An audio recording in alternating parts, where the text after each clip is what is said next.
Welcome to Tech in the Right Direction, the podcast. This week, I'm speaking with Jeff Butler.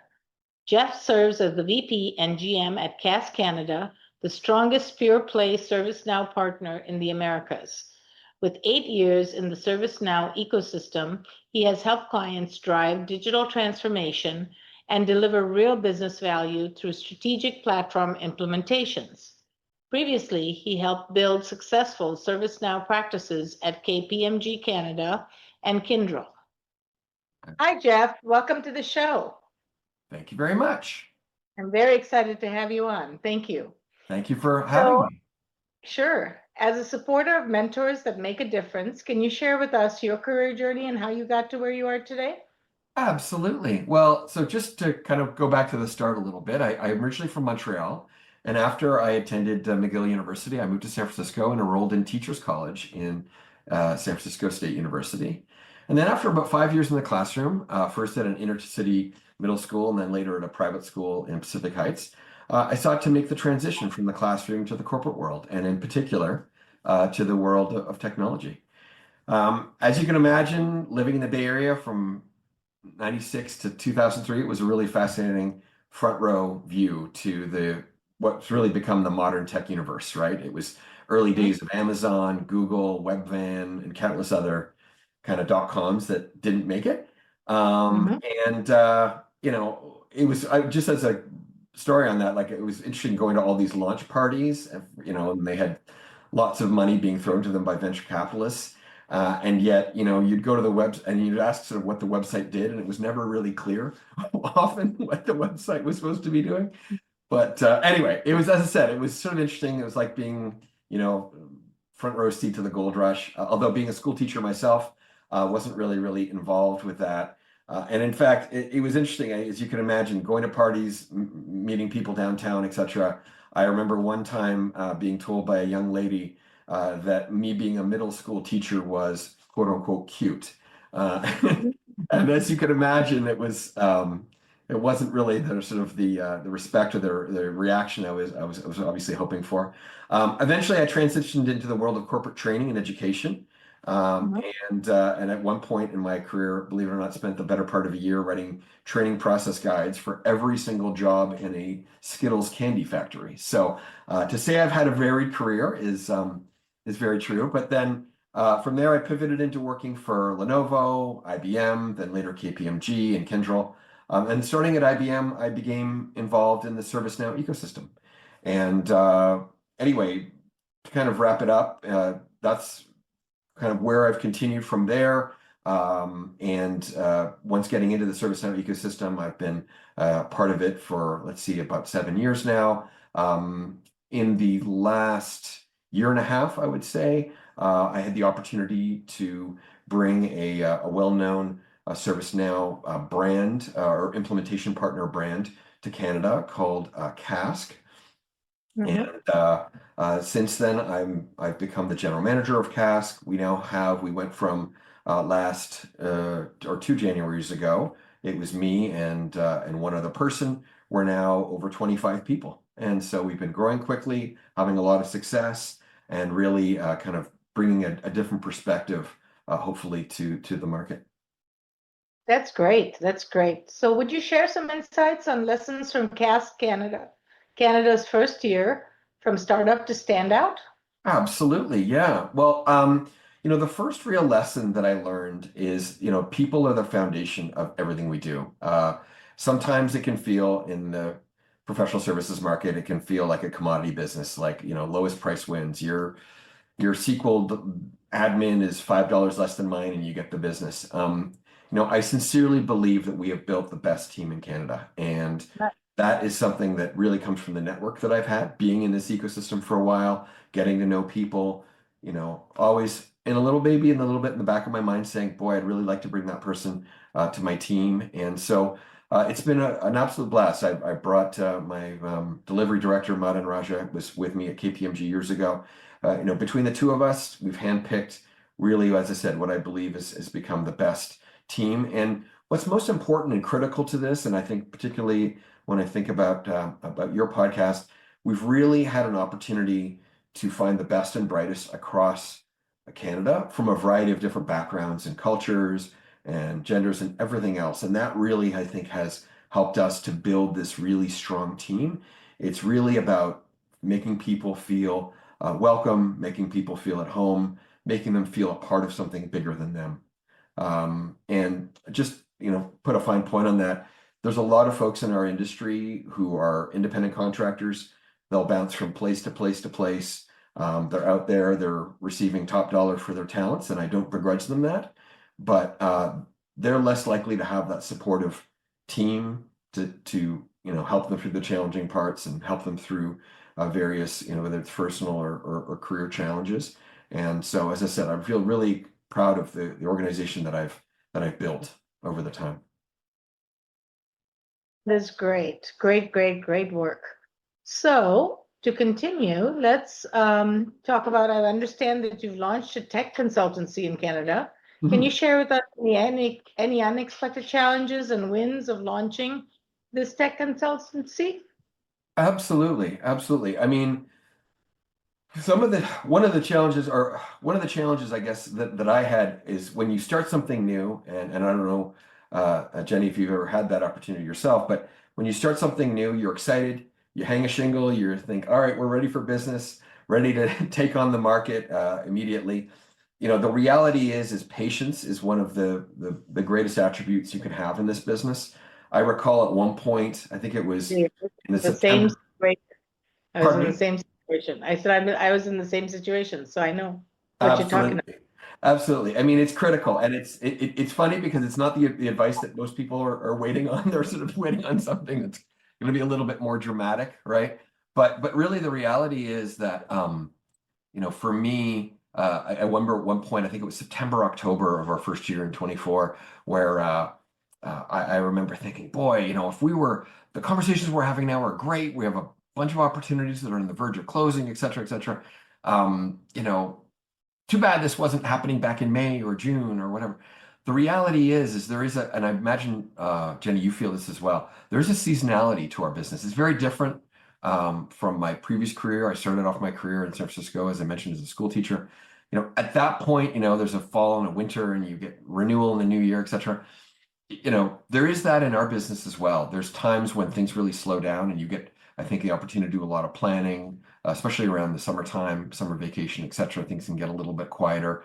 But the reality is to expect that I was going to have those kind of opportunities and conversations about, we're really looking to do this in beginning of next year. That conversation is not going to happen in July. It's much more likely to be sort of a September conversation. And so, as I said, that was one thing that I learned that was really helpful. Another thing that I've learned, obviously, along the way is, I've been in this market for a while. I started my career in the US and spent some time on the IT side there.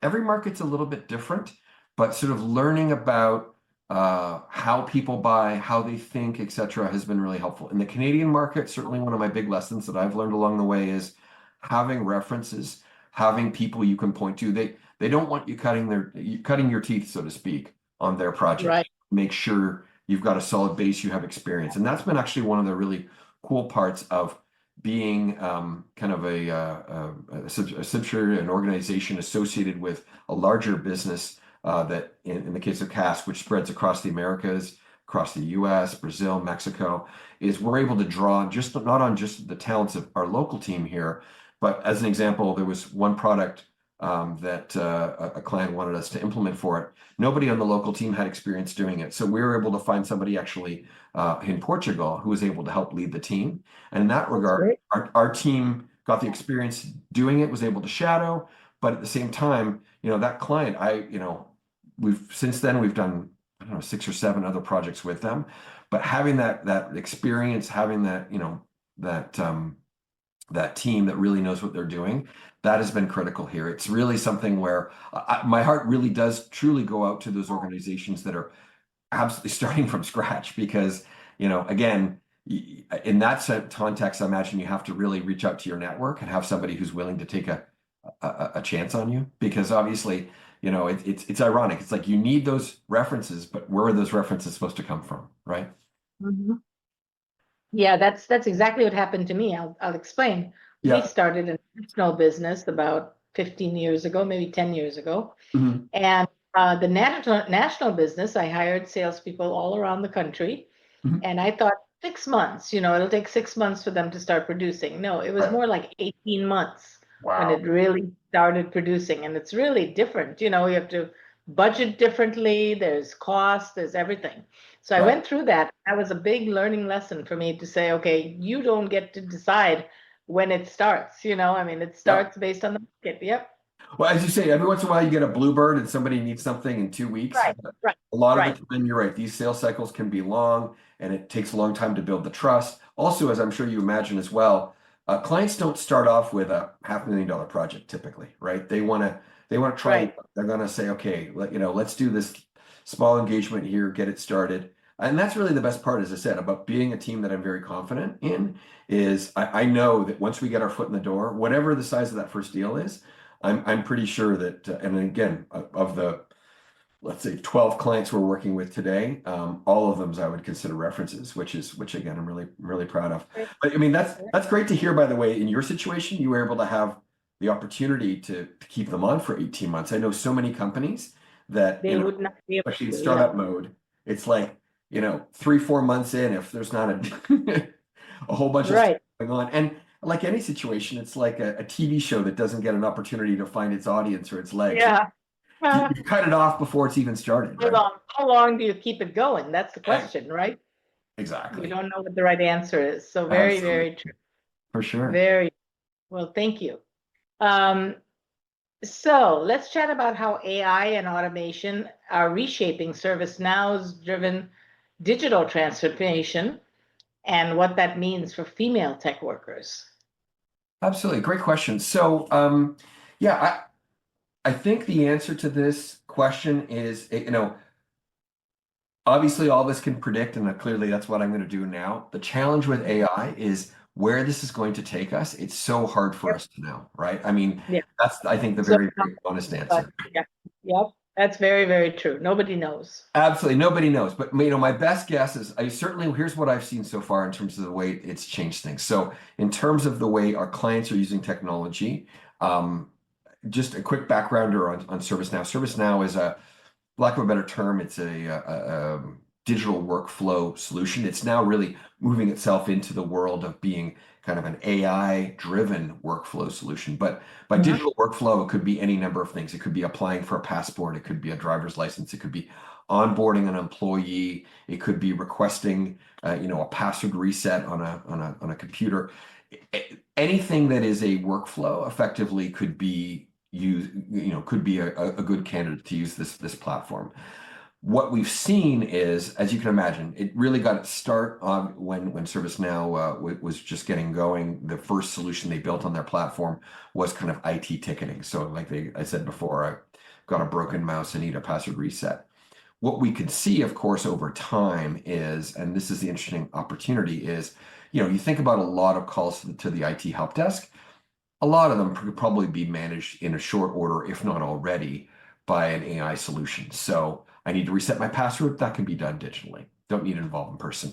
I want to get instructions how to connect my iPad to the corporate network. Again, this isn't something that's really high value to involve a person.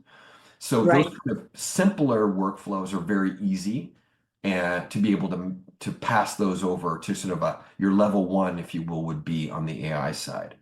Right. What's not clear at this point, obviously, is, with I think it's called natural general intelligence. There's other terms that there's kind of for that next phase of AI that's coming soon after the original Gen AI, is how far down that process can it go, right? In terms of planning, in terms of, the kind of things, again, responding to a message that somebody says to reset their password. That's not the kind of stuff that people, I would assume, typically get into to be able to say, yeah, I want to work in IT. They're looking to work on the more meaty, interesting projects that are really kind of enabling the business. And so hopefully the version we have right now is helping people to kind of spend more time. It's hopefully not eliminating jobs as much as it is allowing people to spend more time on those higher value activities, right? Right. The other thing that I've seen on my side of the business, and again, this might apply to some of your listeners, is it's certainly going to change the services business. So we implement the ServiceNow platform. What's already here is the idea that ServiceNow, the tool itself, is getting to the point where it can start to configure itself. So being a SaaS solution, you typically, okay, I want to bring this in, I need to load all my users, I have a bunch of workflows I want to build, I want to have, catalog items that someone needs to request something, I want that workflow to be pre-built and ready to go. ServiceNow's now able to, with the advent of Gen AI, is able to start configuring itself. So our projects, the size of our projects, the nature of our projects is going to change quite quickly. And that's something, again, I don't know everyone's really ready for that. Right. And in the short run, it might be an opportunity where some companies who are ahead of the curve, they can continue to charge what they're charging and make a whole bunch more profit because the time it takes for them to implement it will be a lot lower. But over time, everyone will catch up, right? It'll be a competitive advantage and you'll be left behind if you're not leveraging that. Now, in the particular opportunities, when I think about, what's going on and what I've seen more broadly around automation and technology, et cetera, particularly when I think about women in the IT workforce, and it still is, unfortunately, quite a male-dominated world, IT overall, and I'm sure that theme is not lost on you or your users. But what I've seen is, and this is what I think is really exciting with, whether it's Gen AI or, some of the new emerging technologies, even I would say coming out of COVID, we've been in a world now where remote work is much more the norm than the exception. Right. And that for me, and again, people are demanding it, and people are demanding it. Absolutely.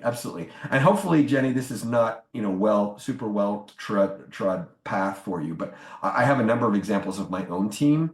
Approximately, 25% of my team is female. And what I've seen and what I've noticed instantly are a few things. Well, first of all, geography doesn't matter. So that's a blessing and a curse. For some of my employees who live in very kind of low-cost rural areas, they're making the same salary as they would if they were living in downtown Toronto. For other people who are living in, say, Winnipeg or in Vancouver, which is very expensive, they're making the same money, as if they were living in Airdrie, Alberta. So that's again, what's interesting, I think, about that is it means it's more of a personal element, right? It's okay, what's the best choice for me and my family? Where do I want to live? Where's my quality of life, etc. But what I also think has been very powerful is, there's really, most companies are at the point where they really just have to trust their workers and allow them to manage their own time. So when that means you have a sick child at home, when that means obviously you have a dental appointment, when you have any kind of situation where you have an ill family member, etc., even something as simple as the opportunity to make dinner, etc. Really, the expectation, I think, is you have a certain amount of hours in the day or in the week that we're expecting you to work. What the remote work has allowed people to do is be more flexible. They can be there. They're able to be there more for their families, which I think has really been a powerful impact that I've seen of technology. One other thing that I've seen that I think is also quite powerful in terms of thinking about gender equality, and as a feminist, I really believe in gender equality, of course, is the idea of there are so many more opportunities, I believe, for men to participate in all aspects of the home. So whether it's making dinner, a number of my male colleagues are prime when it comes to cooking the family meal, which I think is fantastic. And same with, again, picking up and dropping off of kids. For many, many years, even I would look at the last 25 years or so, this was still predominantly done by women. But again, especially in the last few years since COVID, I think that's something else where the flexibility of the fact that we can all work, from our iPhones, we can be in the carpool line, etc., taking a Zoom call if we have to. Again, that flexibility, I think, has really changed the game and hopefully allowed women to be able to have an opportunity where these larger gaps in their careers are getting smaller if they choose so. And I think that opportunity for choice and what's the best thing for them and their family is really an exciting opportunity. No, very true. Very true. And, I know one thing is that AI has definitely made people more productive initially. So there's writing and things like that that AI can do automatically when you tell it in ChatGPT. So that has helped already, but I think there's so much more to come. So I don't know Absolutely, absolutely. I mean, I think, and Jenny, this is obviously a much bigger topic than we can yeah, unpack today. But what I yeah, think is really interesting about this is for society, again, if the productivity, as you suggest, is still there, if we're still getting our jobs done, by and hmm large, but it takes us far fewer hours in a day to do it. What if that's indeed the case, as I imagine it could be or would be, what is society going to kind of allow us to do with that time? Are we going to have shorter work weeks? Are we going to allow to do that? Or yeah, is there still going to be an element or pressure to sort of say, oh, well, now you can do the job of two right, people or right, three right, people, right? right. Or, is there enough kind of And we don't know. productivity to do? And I We think don't every know. company is different. I think every Absolutely. company will be different, yeah, depending on the leaders. So now that Absolutely. we're focused on women in tech, I'd like to ask you, what do you think makes a great leader? Great question. I mean, and it's funny, I'm not doing a great example of it today because clearly this is an interview, but I know a leader can listens more than they speak, right? They're looking to elevate others, they're looking to be transparent, they want to lead with empathy and understanding. Certainly something that I try to do every day when it's, again, a sick child at home, maybe there's illness in the family, etc. Really being understanding, letting them know that you're there and support them, and the team kind of comes together to provide that support. Those are the kind of companies that I would imagine people feel a long-term sense of loyalty to and feeling like hmm this is where I want to be for the long term versus, somebody drops a higher salary. They're unlikely, in my view, to kind of take advantage of that if they feel like Right. they've been accommodated, they've been supported, all the rest of it. I also believe that great leaders kind of create space. So it's for new voices, diverse voices, honest dialogues, and that's really important, especially in tech, where the pace is really fast and the decisions, as we're talking about today, have ripple effects that often aren't felt for a long time afterwards, right? So, Say, I always say that, what I know today, I can make a decision based on what I know today. And if things change tomorrow, then my decision changes too. I mean, it's just the way it is. It's dynamic. absolutely. And to that point, also, I think that's an excellent point you bring up. And it is really important, I think, that people remember, what was the context in which the original decision was made? Because sometimes years later, something could look extremely foolish or, like, oh, why on earth was Jeff thinking that at the time? But as we all Mhm. know, sometimes that context of what you were dealing with, and especially, by the way, I think it's interesting. I remember a bunch of, again, a good example would be, a bunch of companies that were laying off workers in the early days of COVID only to realize, wow, COVID is actually the best thing ever for our particular industry, Mhm. right? So Mhm. it can be very, very hard in the moment to kind of understand what is the impact on my business. But again, Do that's we? something that hopefully really strong leaders are able to do their best is have a little humility, like hopefully I do, in terms of saying I don't know all the answers, but Right? have an opportunity to kind of provide their best guidance and help lead the team forward. I think that's a very important piece is to really level with your employees too, right? I mean, if Mhm. you think high and mighty and you know everything, it's not going to work. Yeah. So I think that's not a good quality either. Yeah. So I think that's very, very good. I think you've outlined some really good qualities of a leader. Yeah, one other So if, thing. So just one other point, sorry, just one other quick point on that I just wanted to share, just related to what you're saying. I I really one thing that again, this is my first time being a general manager.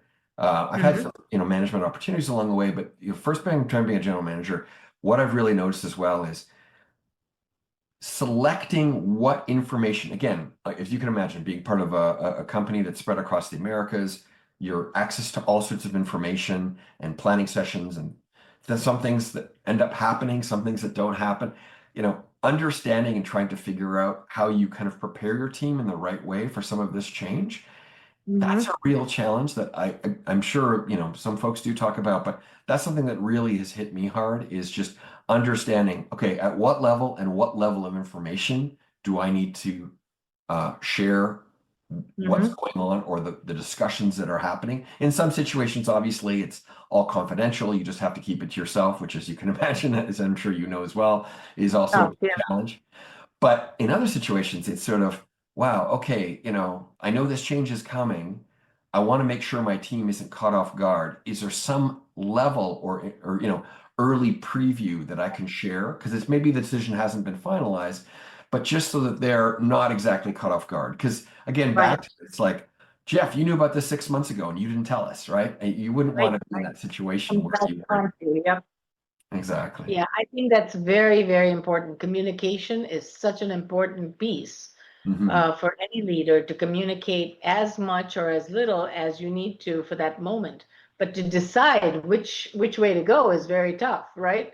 Because you don't want to spill the beans, but you also have to make sure that they're warned. So Right. you're very right. Yeah, very correct. Okay, great.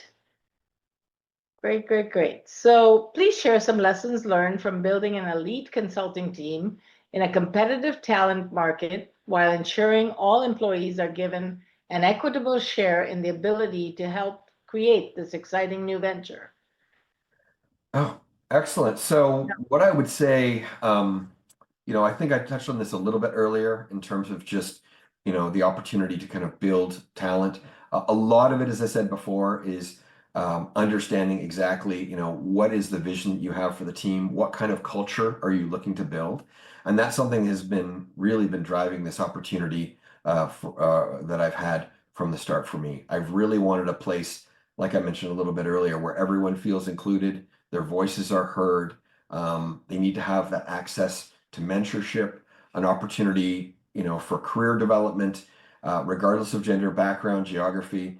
Really need to understand, where, do they see a future at Cask? And I think it's really important to me that every employee not only understands, what's expected of them today, but feels like they have opportunities to grow within our company over the next few years. Because as I said, I think we all know the old expression, people don't leave jobs, they leave managers. And if they don't feel like they're getting those opportunities that they seek and that they're being heard, that their voice matters, etc., you're going to have a tough time retaining people. I'm glad to say up until today, and again, we've only been around approximately a year and a half so far, but we haven't had anyone leave. And again, not that a certain level, obviously, of turnover is probably healthy, but as I said, hopefully we've really been successful so far in terms of being able Like to create that environment. Yeah, in a year and a half, that's a long time for nobody to leave. So I think that's great. That Exactly. attributes the benefits and the leader that you are, leading them in the direction that they're very happy and comfortable and understand the communication is very strong. So Mhm. thank you. Yeah, that's great. All right. So what challenges have you faced in your career and how have you overcome them? Well, first thing I have to start off by saying is, and again, maybe this is a little bit different, say 20 years ago than it would be today. I have to acknowledge the fact that as a white man, heterosexual, um, there is, the world looks a little bit different to me, and the opportunities potentially that I've had have been a little bit different. And I am certainly very aware of those opportunities that have been provided to me because of my background, my education, culture, and all those other things. But in the light of that, though, and as I said, we talked about this a little bit earlier, I would say that making that transition from the teaching world to the corporate world wasn't easy. And I certainly can't prove the fact that because a majority of K-12 educators are female changes the way that society treats educators. But I think that when you look at the skills that, good teachers have, they become experts in presentation, communication skills, curriculum, assessment. I mean, these are, in my view, these should be highly valued professionals with extremely transferable skills that should be valued by business. It is almost criminal that they are not better paid and that many, like me, have to ultimately seek another form of employment if they seek to, buy a house, have a family, et cetera, et cetera. I think that's extremely unfortunate. In my particular situation, it was really unfortunate that there were conversations that I had along the way that really disappointed me when I would reaching out. In fact, there was a family member that I reached out to years ago about a potential job at his company, and I said, "Hey, listen, I'm looking to make the transition from teaching to the corporate world. Do you think your company might be a good fit?" And he came back and said, "If we're looking for any school teachers, Jeff, I'll let you know." Oh And my God. as you can imagine, that was really kind of almost feeling, being put in my place, so to speak, as well as, clearly whatever you're doing is not, what we think Yeah. kind of thing. What I did do and what was helpful um, in terms of making that transition was looking for kind of little micro steps. In fact, maybe some of the folks who are listening to this podcast today are teachers and are interested in getting into the tech world as I was. In my situation, I started off, when I was in the classroom, I always had interest in and tried to help because I do kind of ultimately believe in technology as being a positive force, or it can be a positive force. I look for those opportunities to sort of, get involved in that in the classroom. Those skills that they then learned from that when I went to the corporate world. I did some training. I did some stuff around, how to train in the corporate world. That was sort of my in. I ended up becoming a part of IBM before they transitioned over to Lenovo computers, and that was really, I started off as a course developer, but very quickly once I entered the business, people saw that I had the ability to write these courses, but also saw other talents in me, saw that I had a propensity and an acumen for communication skills and sales. And as we said, a lot of those other things that I'd learned along the way as a teacher all of a sudden became valued, but in a different context. And as I said, for me, I think that was something that really helped me get to where I am today, is just sort of that curiosity, that interest in working with people, collaborating, etc. But as I said, that was something that it took me a little while, took me a little bit longer than I had hoped, but luckily was able to eventually make the transition and get to where I am today.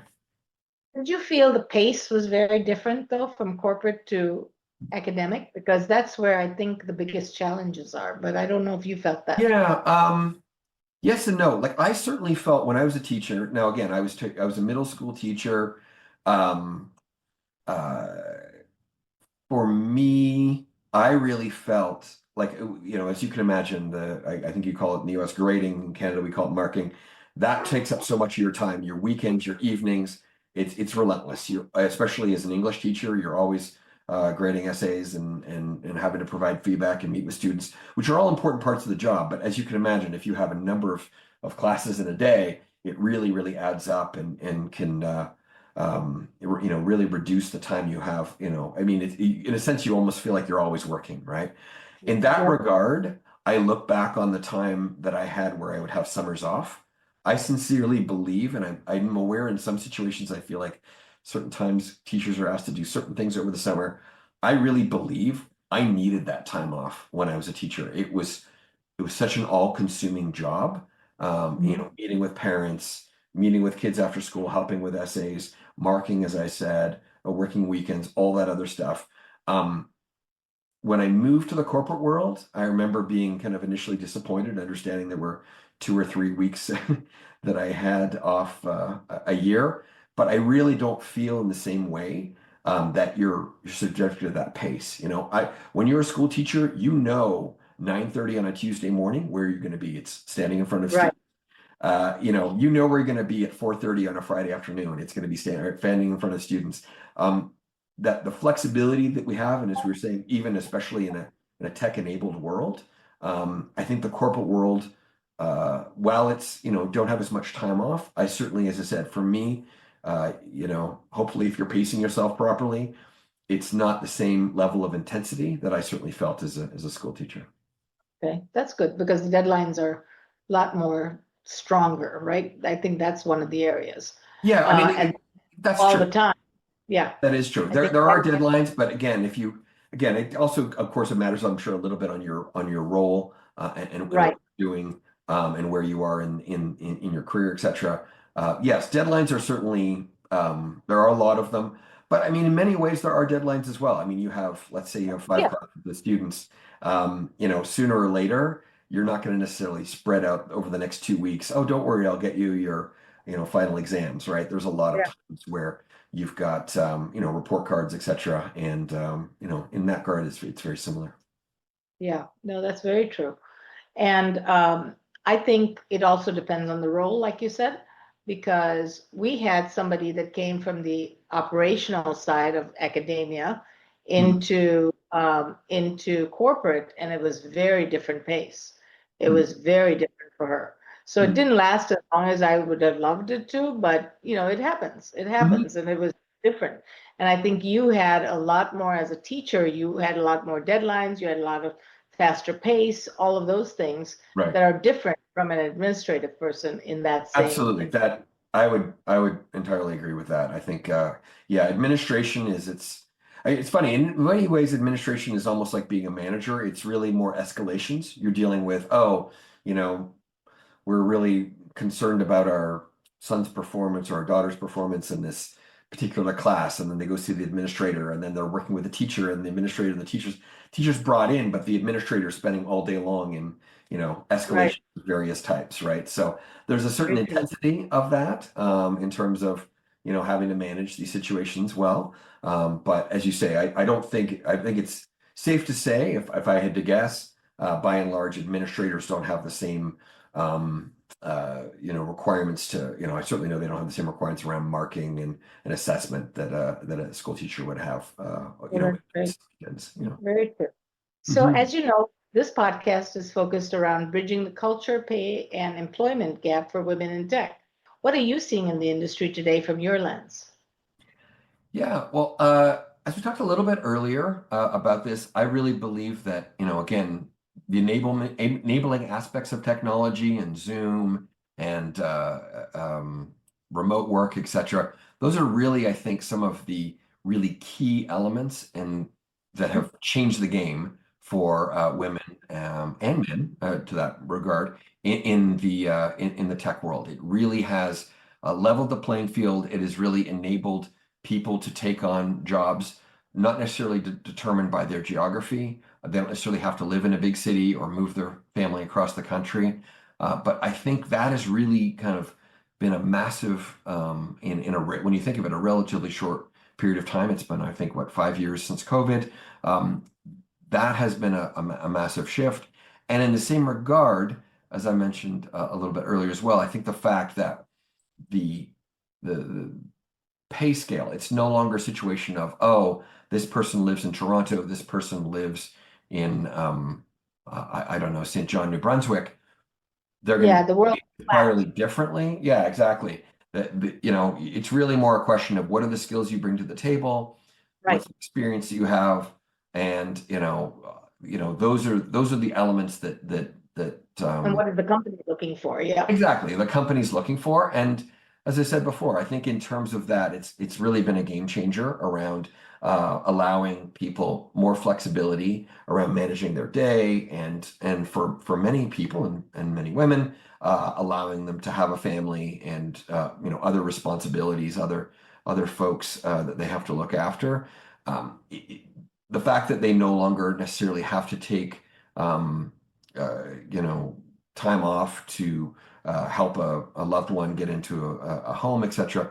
This is absolutely a game changer in the respect that, and again, I don't want to say that, I make it sound like I'm necessarily advocating for people to sort of say, you know, the only option is to I'm not have your working. kids Yeah. at home and Yeah. try and squeeze, time with your Right. kids in between. But just even as I said, as I was making reference to, Having the ability to do it is the very ability to important. do the flexibility, the ability to go pick up a sick child.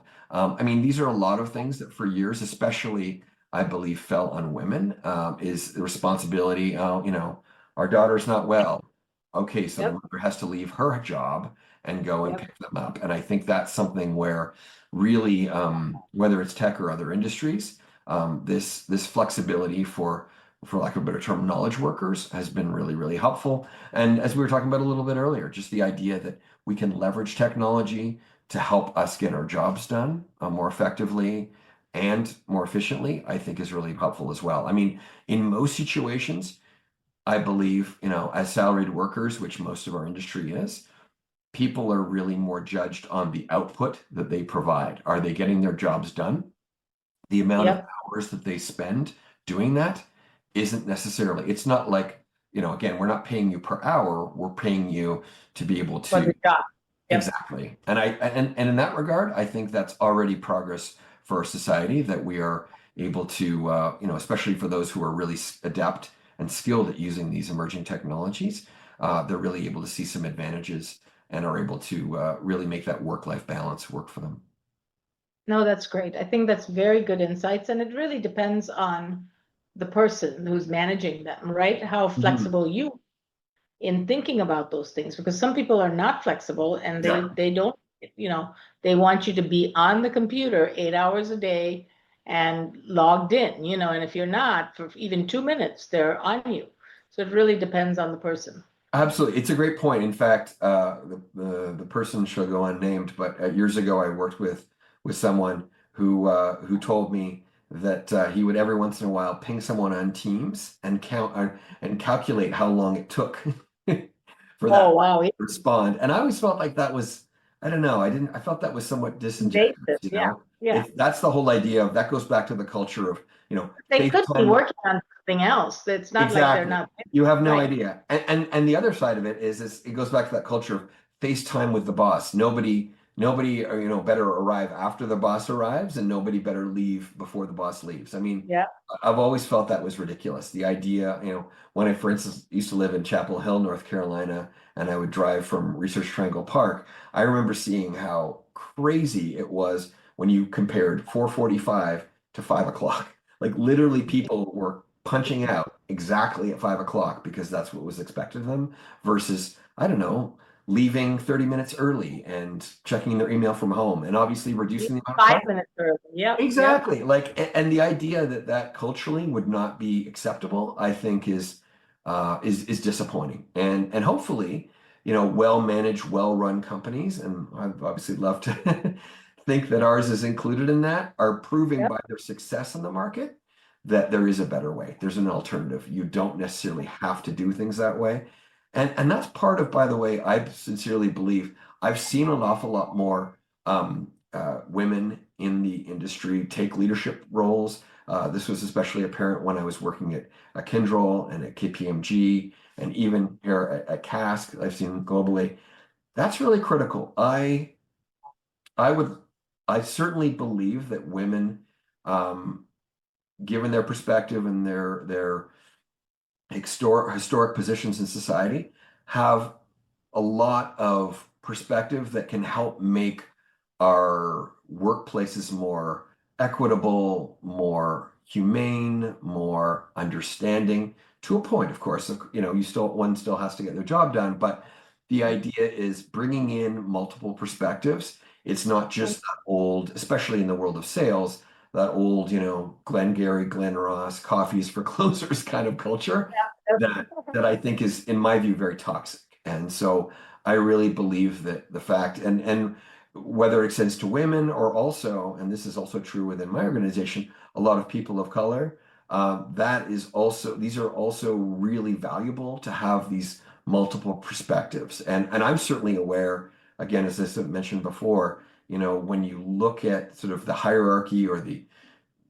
said or unsaid sort of hierarchy within a conversation, all those voices are heard. And that is certainly something to me that's really important as a manager, is when I'm at a point where I hear a particular, I've noticed that a particular individual on the team, regardless of gender or culture, origin, hasn't been speaking, I'll often encourage them to speak. And I think that's something that as managers and leaders is really critical, that we really need to make sure that those. Yep.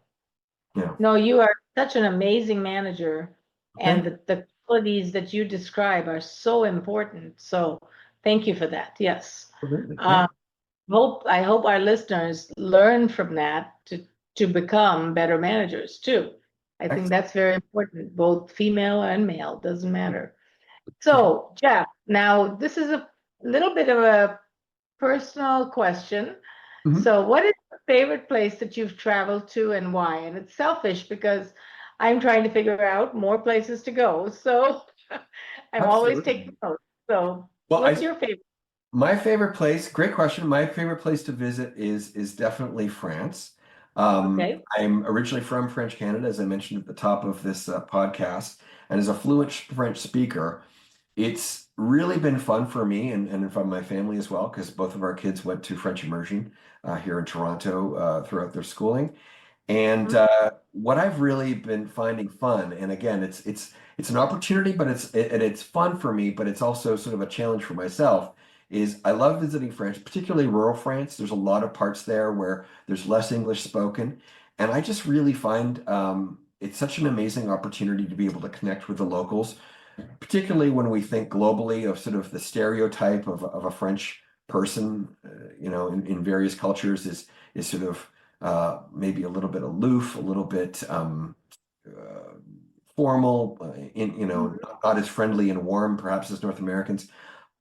Once you, again, especially if you speak their language, it is amazing how people open up and warm up. Right. And Right. so, as I said, at some point, I keep telling our family, at some point, if we have the opportunity to go visit Europe again, we do need to go to other places. Ireland is another, favorite, Mhm. so is Italy and Greece and other places. But in reality, and I'm not sure if it's the same for you, but that ability, as I said, to connect with locals in their language, it just really is something that kind of helps you harness that ability to become the temporary local, which I think a lot of us seek to do nowadays with the style of travel we do.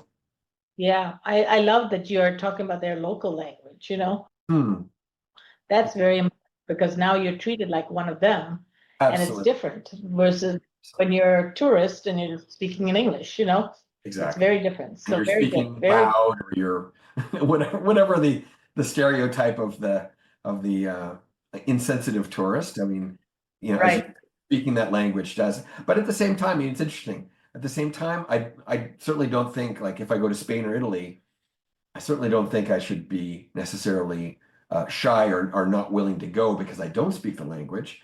No, That right. necessarily, but No, at the yeah, same time, again, it's just not necessarily the same experience that you not would the, have if yeah, you. I think it's a different, I think that's something to remember. If you can learn the local language before you go and speak it to them, you are different, you're accepted differently, I think. Absolutely. You're right. Even if you make an effort. I mean, that's one thing that I hear a lot of times. I spend a lot of time. In fact, I'm heading next week to Montreal for work. I hear from a lot of Americans who visit Montreal. They get a little frustrated because they say, "Oh, Well, I tried to learn some yeah. French before I went to Montreal, and all they spoke to me was English." The challenge, and I'd say with Montreal, is it's such a bilingual city. Everyone is so comfortable in any language. The moment they detect a hint of an American accent or a foreign accent, they're just going to jump into English, assuming that's what you're going to be more comfortable in. But as we all know, especially when you go to, there are pockets even around Europe, although Europe is very comfortable, I would say by and large in English. There are a lot of pockets, particularly in the more rural areas, where having that language, it just really puts people at ease. I completely agree with you. Yes, yes, yes, yes. Thank you. So it was an honor having you, Jeff, on the show. Please share with our listeners how they can get a hold of you. Well, great. Thank you again, Jenny, for having me on here. It's been a real pleasure being here. The best place I would say to reach out to me would be on LinkedIn. For better, for worse, it's become an important part of my day in terms of just keeping up with news around my clients and my colleagues, my competitors, etc. Yeah, that would be a great place to start, and I'd welcome the opportunity to connect with few people that I don't know that are interested in learning more about our organization or anything else I might be able to help with. Sounds great. Thank you so much, Jeff. Thank Appreciate you. it. Bye for Thank now. you. Bye. Thank you for listening to Tech in the Right Direction. Please take a minute to subscribe or follow so that you never miss an episode. Also, don't forget to like, share, and comment. Thank you. See you next week. From IT skill enhancements to end-user adoption training, Directions Training is your resource to help optimize the effectiveness of your technology investments. Over 500,000 students have taken advantage of our wide selection of technology and business training solutions covering the most popular applications today, such as Microsoft 365, Azure, Windows 10, and more. As a podcast listener, we invite you to take advantage of an exclusive offer. Receive 30 days of free access to our Microsoft official curriculum on-demand courses for IT professionals or end users. Visit us at www.directionstraining.com/podcast to claim this offer today. Hurry, this offer is only available for a limited time. Success is a journey. Ask for directions.